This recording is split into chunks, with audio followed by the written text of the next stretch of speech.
আমাৰ অসমবাসী ৰাজ্যলৈ আমাৰ এই নৱবৰ্ষ 2025 শুভকামনা মই দিছোঁ। আজি আমাৰ ডিমা হাছাও পৰিস্থিতিটো এনেকুৱা হৈ গ'ল যে আমি নিজে বিজেপিত থাকিও আমি বিজেপি নাই বুলি মাক কয়। তাৰপিছতো আমাৰ ইয়াত কি চলি আছে এই গোটেই প্ৰব্লেমখিনি আমি ষ্টেট লিডাৰশ্বিপ যাতে আমাৰ মুখ্যমন্ত্ৰী ডাঙৰীয়াকো আমি খবৰ দিছোঁ, লিখিতভাৱেও দিছোঁ, আমাৰ ষ্টেট প্ৰেচিডেণ্টেও দিছোঁ। মোক মানে দেৱলালে আমাৰ যেতিয়া এইটো বৰ্তমান যিটো CM মই 16 তাৰিখৰ যিটো ছেপ্টেম্বৰ 2024 প্ৰেছ মিটত মোক কৈছিলে জয়দেশ মংল কোন আছে বুলি।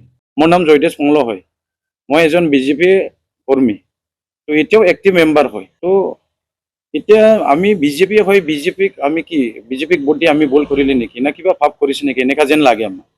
তো ইমানখিনি আমি মেছেজ দিয়াৰ পিছতো ইমানখিনি আমি কমপ্লেইন দৰখাস্ত দিয়াৰ পিছতো আমাক একো ষ্টেপ নল'লে আমি আন্দোলন মতেই যাব। কালি পৰহি আমি হাৰাংগাজাও মণ্ডলৰ পৰা যিটো ফেচ ৰেলীটো প্ৰতিবাদটো কৰিব বিচাৰি আছে সেইটোৰ লগত আমিও যোগ দিম, আমিও ভাগ দিম। তাৰপিছত হাফলঙৰ কৰিও যদি নহয় মই গুৱাহাটীৰ আমাৰ অটল বিহাৰী বাজপেয়ী ভৱনতো আমি ধাৰণা কৰিম। তাৰপিছত গুৱাহাটীৰ পৰাও ষ্টেপ যদি নলয়তো আমি দিল্লীত আমাৰ অটল বিহাৰী বাজপেয়ীক অশোকাৰটোত আমি যাম।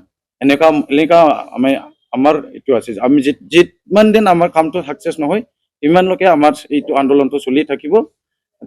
তাৰ য'ত আমাৰ দেৱলাল CMটো যদি চেঞ্জ নহয় মানে দেৱলালৰ মানে এনেকুৱা একদম ইয়াত ডিক্টেটৰশ্বিপ কি যে মানে এইটোৱে চলাব লাগে এনেকুৱা। আমাৰ ইমান আনকণ্টেষ্ট ইলেক্টেড মেম্বাৰবিলাক আছে, এতিয়াও বৰ্তমান EM চাৰ্জ আছে। যদি ধৰি লওক আমাৰ নিৰঞ্জন ছাৰ CM হাতীকলাৰ পৰা সি ইলেক্টেড হৈছে।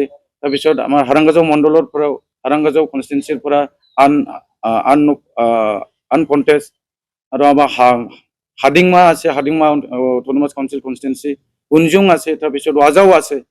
এইবিলাকক মানে চব নেগলিজেঞ্চি কৰি পেলাই যিমান আমি বিজেপি ৱাৰ্কাৰ আছে, ইমান মণ্ডলৰ লেভেলত কমিটি আছে, বুথ লেভেলত যিমান কমিটি আছে, এইটো বাদ দি তেওঁ ফাইনেন্সিয়েলি যিটো লাষ্ট আমাৰ যোৱা পৰিষদৰ যিটো ইলেকশ্যন হৈছিল ডিমা হাছাও এইটোত মানে ফাইনেন্সিয়েলি মানে মেন পাৱাৰ চব লৈ সি নিকট মানে স্পনচাৰ কেণ্ডিডেট ইণ্ডিপেণ্ডেণ্ট কেণ্ডিডেটবিলাকক এতিয়া চাৰ্জ দি আছে।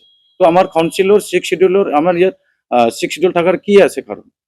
তো এইটোলৈ আমি ষ্টেট লিডাৰশ্বিপকো আমি অনুৰোধ কৰিছোঁ। আমাৰ গোটেই আমাৰ অসমৰ মামা ক'ব আমি যদি যাই নৰ্থ ইষ্টৰ মামা হয় আমাৰ আমাৰ মুৰব্বী honourable chief minister of Assam আমাৰ হিমন্ত ছাৰক আমি অনুৰোধ কৰোঁ, বাৰে বাৰে অনুৰোধ কৰে।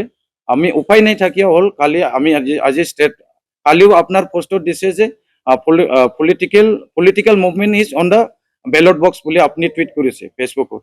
এইটো হয় ছাৰ, কিন্তু আমি এতিয়া একদম বাউণ্ড হৈ গৈছে যে আমি ষ্টেটত কৰিব লগা হ'ল। কালি 1 তাৰিখ 2 তাৰিখ দুইটা কনষ্টিটুৱেঞ্চি ওলাইছে। যেতিয়া আমি 7 তাৰিখ ওলাব চব ওলাব, আমি হাৰাংগাজাও মণ্ডলত কৰিম। তাৰপিছত কনষ্টিটুৱেঞ্চি লেভেলত কৰিব ছাৰ। তাৰপিছত আমাৰ ডিষ্ট্ৰিক্ট জিলা কাৰ্যালয়ত আমি কৰিম। তাৰপিছত যদিও নহয় এইটো আমি ষ্টেটৰ আমাৰ এই বশিষ্ঠ চাৰিআলি য'ত আমাৰ অফিচ আছে তাতেও আমি গৈ কৰিম।